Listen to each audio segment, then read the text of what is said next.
बारे में कभी आप लोगों ने सुना है? रंगमंच क्या होता है, क्या जानते हैं, कुछ बता पाएंगे?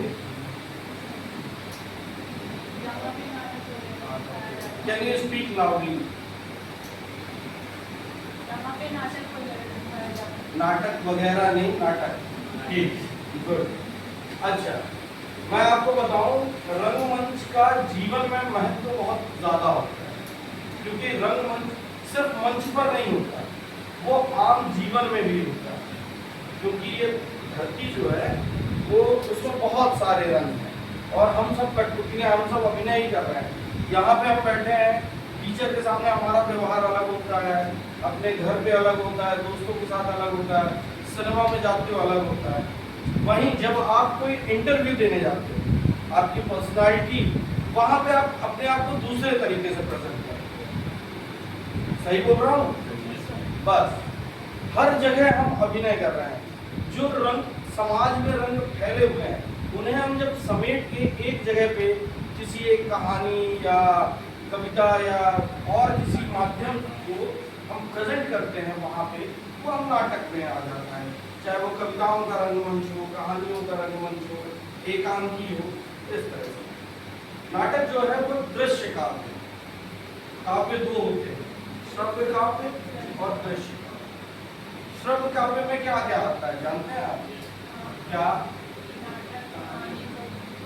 हाँ, रेडियो नाटक श्रव्य काव्य है, बिल्कुल। दृश्य काव्य में सिनेमा, नाटक। अच्छा, कहा जाता है कि आप पढ़ा हुआ 50% याद करते हो,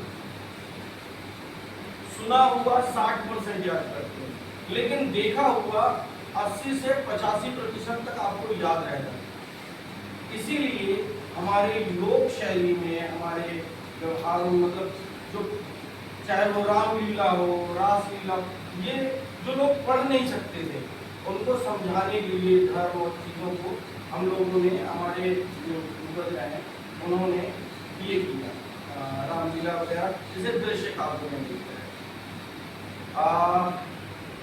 नाटक के, क्योंकि मैं पर्सनालिटी डेवलपमेंट के लिए, मुझे संदीप सर ने कहा कि यहाँ पे थोड़ा सा बताइए, तो पर्सनालिटी डेवलपमेंट में जो रंगमंच का है, अभिनय के 4 प्रकार होते हैं। When you present yourself, तो वहाँ पे 4 वे होते हैं: आंगिक, वाचिक, आहार और सात्विक। आंगिक मतलब आपकी बॉडी लैंग्वेज कैसी होनी चाहिए। आप किसी के सामने जा रहे हो तो आपके खड़े होने का तरीका कैसा होना चाहिए। फिर वाचिक, आप कैसे बोल रहे हैं, स्पीच आपकी कैसे ऊपर नीचे हो रही है। ये बहुत बड़ा विषय है, हम बहुत छोटी छोटी बातें कर रहे हैं, बहुत लाइट वे में आ रहे हैं कि वाचिक।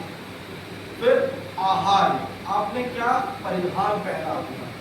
सात्विक, आपका गेटअप, मेकअप, जेस्चर, पोस्चर कैसा है।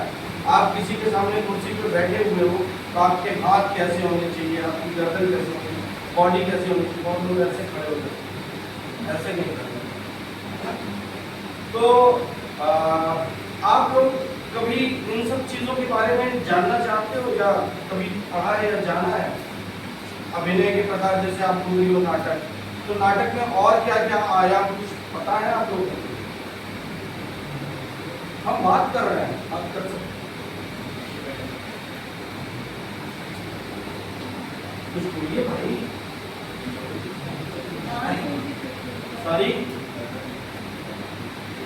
अरे बोलो बोलो, बोलने से ही, बात करने से ही बात बनती है, बढ़ती है। बताइए। बिल्कुल, नाट्य शास्त्र में कहा गया है, नातज शिल्पम नातज ज्ञानम नासा विद्या नासा कला। ऐसी कोई कला, ऐसा कोई दृश्य, ऐसा कोई विज्ञान, कोई विधा ऐसी नहीं है जो रंगमंच में नहीं है, और जो रंगमंच में नहीं है वो कहीं नहीं। इसे पंचम वेद की उपाधि दी गई। क्या हुआ, नाट्य शास्त्र में एक कहानी, जो पहली कहानी है इसमें, कि नाट्य शास्त्र की उत्पत्ति कैसे। नाट्य शास्त्र भरत मुनि ने लिखा, ये पता है?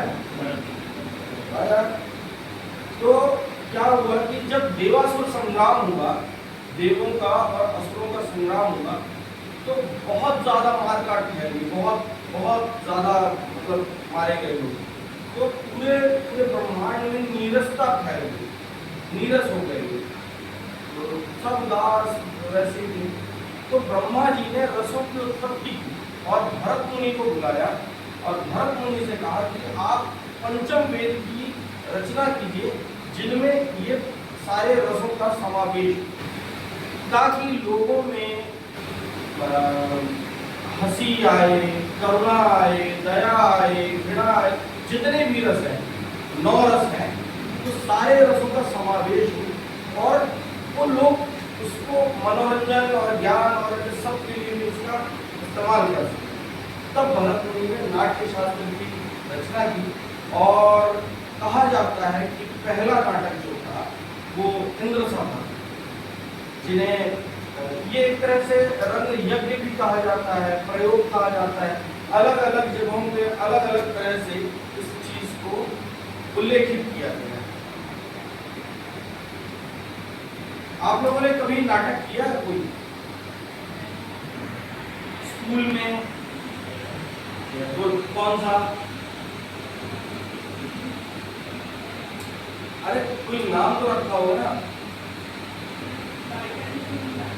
अच्छा, टाइटल ही नहीं पता।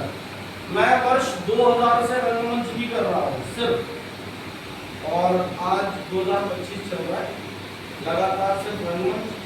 बहुत सारे बच्चों को ट्रेन किया है, करता हूँ सिनेमा और सीरियल्स और यूट्यूब्स वगैरह में हमारे सिखाए बच्चे काम कर रहे हैं। अच्छा, इसके